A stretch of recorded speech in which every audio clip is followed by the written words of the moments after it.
By 1942, the Battle of the Atlantic had become one of the most lethal and least visible struggles of World War II. German U-boats prowled shipping lanes with devastating efficiency, sinking Allied vessels faster than they could be replaced. Merchant ships were especially vulnerable. Poorly armed, lightly protected, and often sailing alone, they became prime targets for submarine commanders who needed only minutes to send thousands of tons of steel and entire crews to the bottom of the ocean. Survival after a sinking was rare. Cold water, exposure, and the vast emptiness of the Atlantic meant that even those who escaped the initial explosion often died before rescue arrived. For Allied sailors, the greatest threat was not the torpedo itself, but what came after. Being stranded at sea with no way to signal for help, sometimes drifting for days while U-boats continued to hunt nearby. One of the most tragic realities of this naval war was that thousands of lives were lost, not because ships were sunk, but because no one knew where survivors were. Lifeboats and rafts could disappear into the ocean, invisible against waves that stretched endlessly in every direction. Aircraft might pass within miles and never see them. Ships could sail by unknowingly just beyond the horizon. German U-boat commanders understood this grim fact well. In many cases, they would attack and leave the area immediately, knowing that the ocean itself would finish the job. Allied naval planners focused on convoy systems, escort vessels, sonar, and air patrols, but little attention was given to what happened after a ship went down.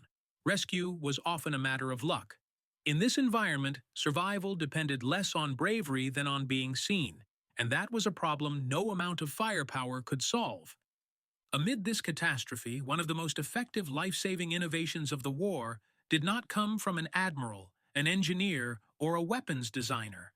It came from a cook, not a strategist or inventor by training, but someone whose daily responsibility had nothing to do with naval warfare. Working aboard a merchant vessel, he witnessed firsthand the consequences of sinkings and the horrifying odds faced by survivors in the water. He saw lifeboats vanish into the sea and understood a simple truth that many planners overlooked. Men were dying because they could not be found. The solution, he believed, did not require new ships or weapons. It required a way to make survivors visible, dramatically, unmistakably, and over long distances. At the time, emergency signaling equipment was primitive and unreliable. Whistles were useless in high seas. Flags were hard to spot. Flares were brief and often missed. Radios were rarely available once a ship was destroyed. The cook began thinking in practical terms, drawing not on technical manuals, but on everyday experience. He understood how color, contrast, and motion could attract attention. He also understood how chaos and panic worked after a sinking, and that any solution had to be simple enough to function under extreme stress. What he proposed was not complex, but it went against established thinking. Naval authorities had spent years focusing on how to prevent sinkings. He was focused on what happened after prevention failed. At first, his idea seemed insignificant in the face of mass submarine warfare. No one expected a single individual, let alone a cook, to influence the deadliest naval campaign of the war. Yet over time, his proposal would be tested, refined, and quietly adopted. It would not stop U-boats from firing torpedoes. It would not change the course of convoy battles. But it would save lives, thousands of them. By the end of the war, an estimated 4,200 men would survive because of this idea, not through combat, but through visibility. In a war where survival often depended on chance, one overlooked problem had finally been addressed by someone who refused to accept that dying unseen at sea was inevitable. The man behind the idea was not a naval officer or a trained engineer, but a merchant seaman whose official role placed him far from command decisions. As a cook aboard Allied merchant vessels, his responsibilities revolved around feeding crews, managing limited supplies, and maintaining morale during long, monotonous crossings. Yet this position gave him a unique vantage point. Merchant ships were frequent targets for German U-boats, and cooks, like all crew members, were fully exposed to the consequences of attack. When ships were torpedoed, there was no protected bridge or armored compartment to retreat to. Everyone faced the same chaos: explosions, darkness, smoke, freezing water, and the desperate scramble to abandon ship. Over multiple voyages, the cook witnessed a recurring pattern that deeply disturbed him. Ships were lost, but so were the men who survived the initial sinking. Lifeboats drifted away unseen. Rafts disappeared into the vastness of the Atlantic. Rescue often came too late, or not at all. These experiences left a lasting impression, one that could not be ignored once noticed. Unlike officers focused on navigation or defense, the cook had time to think about what happened after disaster struck. He noticed that survival at sea depended less on endurance than on visibility. A lifeboat might carry food and water, but without being seen, those supplies merely delayed the inevitable. Aircraft and ships could pass nearby without ever spotting survivors. The ocean swallowed men quietly and efficiently. This realization became an obsession. He began thinking about how humans notice things in a chaotic environment: contrast against background, movement, and scale. The sea was a uniform, shifting surface. Anything that blended into it was effectively invisible. What survivors needed was not a weapon or a radio, but a way to announce their presence unmistakably. The solution, he believed, had to work even when men were exhausted, injured, or panicking. It had to be simple, immediate, and impossible to overlook. The cook's idea did not emerge fully formed. It evolved through observation and trial, shaped by practical concerns rather than theory. He considered the limitations of existing signaling methods. Flares burned briefly and could easily be missed. Flags required calm seas and daylight. Whistles were useless beyond short distances. Radios were often destroyed during sinkings. What remained was the human eye, and its sensitivity to color and pattern. He focused on something deceptively simple: making lifeboats themselves impossible to ignore. Rather than relying on devices that could fail or be lost, he envisioned a permanent visual solution that required no activation. Something that would be visible from the air, from ships, and across rough seas. The idea challenged convention, not because it was complicated, but because it seemed too obvious. When he first raised the concept, it was met with skepticism. Naval authorities were focused on anti-submarine warfare, convoy tactics, and ship construction. Rescue visibility was considered secondary, almost an unfortunate afterthought. The notion that a cook could contribute meaningfully to solving such a problem did not help. His lack of rank and technical credentials worked against him. Yet the logic of the idea was difficult to dismiss. It did not require new technology, expensive materials, or complex training. It addressed a specific, well-documented cause of death: survivors simply not being seen. Gradually, the proposal gained attention, not because of who suggested it, but because of what it addressed. What makes this moment significant is not just the idea itself, but the mindset behind it. In a war dominated by grand strategy and industrial-scale solutions, the cook focused on human vulnerability. He accepted that ships would be sunk and asked what could be done afterward. This perspective was rare, and it exposed a blind spot in Allied planning. By reframing survival as a problem of visibility rather than endurance or firepower, he set the stage for one of the quietest yet most effective life-saving measures of the war. The solution had not yet been fully adopted, but the question had finally been asked. And once asked, it could not be ignored. The cook's proposal was disarmingly simple. Lifeboats and rafts should be painted in highly visible colors and patterns that stood out unmistakably against the ocean. At the time, most lifeboats were painted in muted tones: grays, browns, or naval colors intended to blend in rather than attract attention. This made sense from a peacetime or shipboard perspective, but it proved deadly once a vessel was sunk. Against the vast shifting blue and gray of the Atlantic, these boats effectively vanished. The cook argued that camouflage was irrelevant once a ship had been destroyed. Survivors did not need to hide, they needed to be found. His idea focused on using bright, unnatural colors and bold contrasts that the human eye could detect at long distances, especially from the air. The concept challenged long-standing assumptions about naval aesthetics and safety, but its logic was difficult to refute. Initial tests were modest and practical. Rather than redesigning lifeboats entirely, selected vessels had their boats repainted using high-contrast schemes, bright yellows, oranges, and stark patterns that broke up the outline and caught light differently from the sea. Observations were then made during training exercises and patrols. Aircraft crews reported that these modified lifeboats were significantly easier to spot, even in rough seas or poor visibility. Ships conducting search patterns found that brightly painted boats stood out far sooner than standard ones.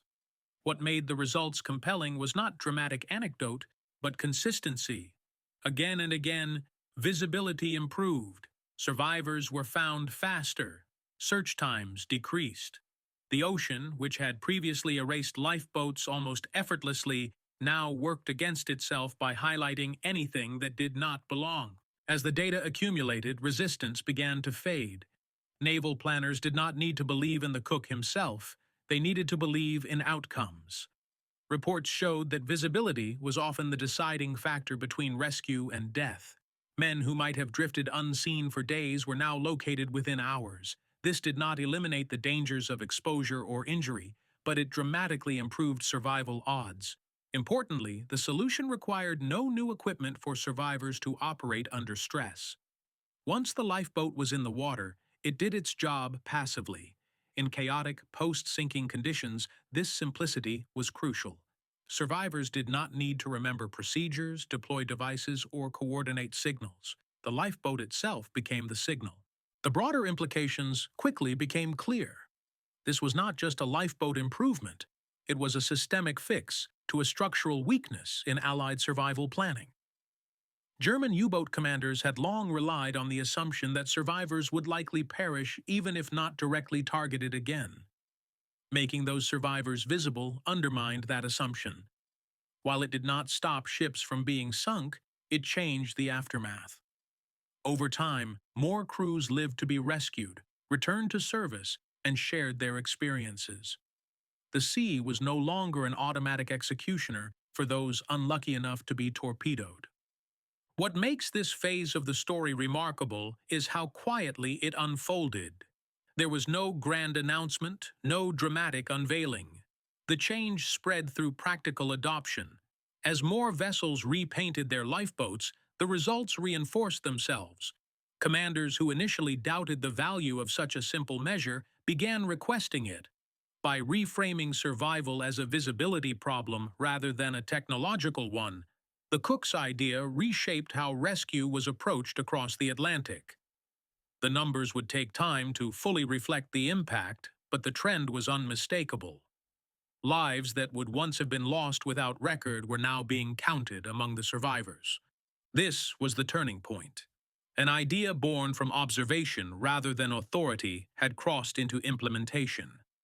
It did not rely on innovation in the traditional sense, but on a willingness to question assumptions that had gone unchallenged. The cook had identified a gap between sinking and rescue, and filled it with color, contrast, and clarity. In a war measured in tonnage sunk and battles won, this change measured success differently, in men who came home alive. As the visibility concept proved itself in practice, it began to spread beyond isolated tests and individual ships. Merchant fleets and naval authorities, initially skeptical, started to recognize that this was one of the rare wartime measures that produced immediate, measurable results without disrupting operations. Painting lifeboats required no retraining, no changes to ship design, and no interference with combat readiness. It could be implemented quickly, even on vessels already in service. As more ships adopted high-visibility lifeboats, rescue reports began to reflect a subtle but unmistakable shift. Survivors were being located faster. Aircraft crews reported spotting lifeboats at greater distances. Escort vessels conducting search patterns spent less time scanning empty water and more time recovering men. These changes did not eliminate the dangers of the Atlantic, but they altered the odds in a way that accumulated over time. What made this impact especially significant was scale. The Battle of the Atlantic involved thousands of sinkings spread across vast distances and multiple years. Even small improvements in survival rates, when applied repeatedly, produced dramatic results. Each rescued lifeboat represented dozens of men who would otherwise have disappeared without record. As adoption increased, so did the effect.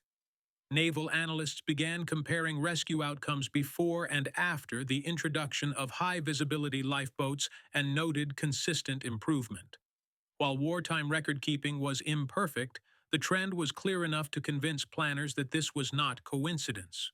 The ocean had not become less dangerous. U-boats had not become less lethal. What had changed was the ability to find those who survived the initial attack. By late 1943 and into 1944, the practice had effectively become standard across many Allied merchant fleets. Lifeboats painted in bright yellows and oranges were now a common sight, particularly on vessels operating in the most dangerous shipping lanes. Air Patrol crews adjusted their search expectations accordingly, knowing what to look for. Rescue doctrines subtly evolved. Searches were conducted with greater confidence that survivors could be detected if they were present. Over time, estimates of lives saved began to emerge from compiled reports. While no single document announced the figure, post-war analyses converged on a striking conclusion. Approximately 4,200 men survived because they were seen when they otherwise would not have been. These were not men pulled from the water by heroic last-minute actions. They were men rescued because visibility turned chance into certainty. The importance of this figure lies not only in its size, but in what it represents. These were lives saved without combat, without weapons, and without technological escalation. In a war defined by destruction on an industrial scale, this was a rare example of prevention rather than reaction. It also highlighted a truth that had been overlooked early in the war. Survival was not only a matter of defeating the enemy, but of accounting for what happened after defeat. U-boat commanders could still sink ships, but they could no longer rely on the sea to silently erase survivors.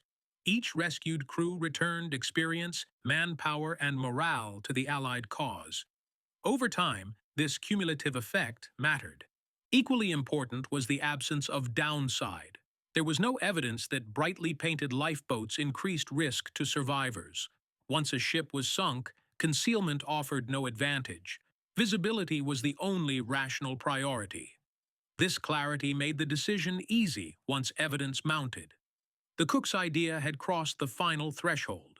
It was no longer a suggestion, but an accepted reality of naval survival.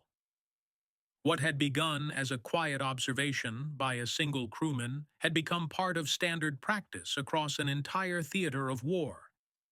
By this stage, the cook himself had faded into the background. His name was rarely mentioned in official correspondence, and his role was overshadowed by the scale of the conflict. But the effect of his idea continued to grow with every sinking that ended in rescue rather than disappearance. The Atlantic remained unforgiving, but it was no longer entirely indifferent. Visibility had become a weapon against oblivion, and it was saving lives in numbers that could no longer be ignored. Despite saving thousands of lives, the cook's idea never became famous in the way weapons, battles, or commanders did. There were no medals, no press releases, and no dramatic wartime headlines announcing that lifeboats had become easier to see. The change was too quiet, too practical, and too indirect to capture public imagination. Wartime narratives favored heroism under fire, decisive victories, and technological breakthroughs that destroyed the enemy. A paintbrush did not fit that mold. Even after the war, when survival statistics were reviewed and lessons documented, the focus remained on anti-submarine tactics, convoy systems, and industrial output. The improvement in rescue outcomes was absorbed into broader success without highlighting the simple intervention that helped produce it. As a result, the cook's contribution faded into footnotes and technical discussions rather than popular history. This invisibility was reinforced by how history tends to remember innovation. Credit usually flows upward, to admirals, engineers, or institutions, rather than outward to individuals who identify problems from lived experience. The cook did not invent new equipment or challenge enemy tactics directly. He reframed a question others had failed to ask. What happens after a ship is lost? His solution did not prevent defeat. It mitigated its consequences. That made it harder to celebrate in a culture that equated success with victory rather than survival. Yet in the Battle of the Atlantic, where loss was inevitable, survival mattered enormously. Every rescued crew reduced the human cost of shipping losses and preserved trained manpower in a war where experience was invaluable. The idea's power lay precisely in its modesty. Looking back, the story reveals something fundamental about how wars are won and remembered. Not all decisive contributions involve force. Some involve perception, observation, and empathy for those caught in systems too large to care about individuals. The cook saw men disappear not because they lacked courage or preparation, but because they were invisible. He understood that the ocean did not need to be defeated, it needed to be confronted with contrast. By turning lifeboats into unmistakable signals, he transformed chance encounters into reliable rescues. In doing so, he quietly undermined one of the U-boat's most lethal advantages, the anonymity of the sea. The estimate of 4,200 lives saved is not a symbolic number. It represents real men who returned home, families that did not receive death notices, and crews that remained intact long enough to keep ships moving across the Atlantic. These were lives preserved not by overwhelming force, but by acknowledging human limits and designing around them. In a conflict dominated by escalation, this story stands out precisely because it moved in the opposite direction. It solved a problem by simplifying it. The legacy of this idea extends beyond World War II. High-visibility lifeboats, rafts, and survival equipment are now standard across maritime industries worldwide. The principle that visibility saves lives is no longer debated, it is assumed. Yet its origins are rarely traced back to wartime necessity or to the individual who first articulated it under fire. Remembering this story is not about correcting a footnote. It is about recognizing that some of the most important advances in history come from people who are not supposed to have answers, but who refuse to ignore what they see. In the end, the cook did not defeat German U-boats. He did something quieter, and in many ways harder. He accepted that ships would be lost and insisted that men did not have to be lost with them. In a war measured in destruction, that insistence saved thousands of lives and changed how survival at sea would be understood forever.